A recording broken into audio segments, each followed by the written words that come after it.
अस्सलामुअलैकुम वरहमतुल्लाह। मैं हूं हारिस आलम। आप देख रहे हैं हिंदुस्तान उर्दू टाइम्स। अग्निपथ स्कीम के खिलाफ मुजाहरों का सिलसिला दूसरे रोज भी जारी। रेलवे में तोड़फोड़ और आगजनी।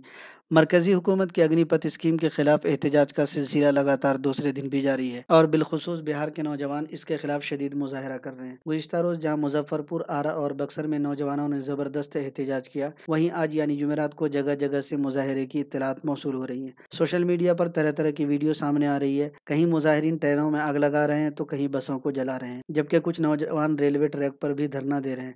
इसके सबब पटना गया रेलवे लाइन पर ट्रेनों की आमदोरफ्त मुतासिर हो गई है। नाजरीन, अग्निपथ क्या है?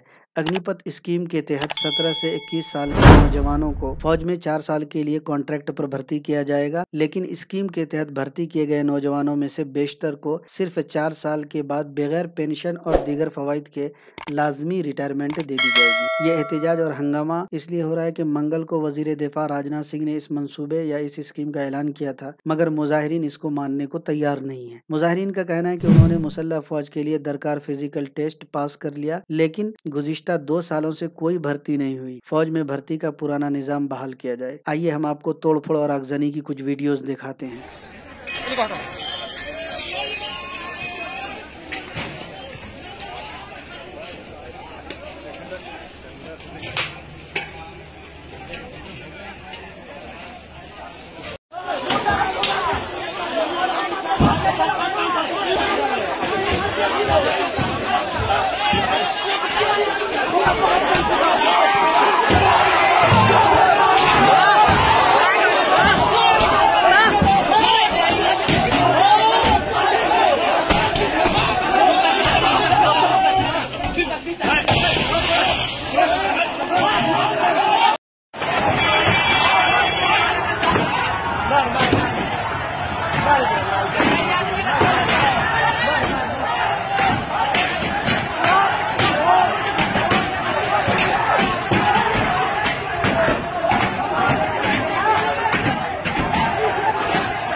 नाजरीन, ताज़ा तरीन खबरों के लिए हमारे चैनल को सब्सक्राइब करना न भूलें।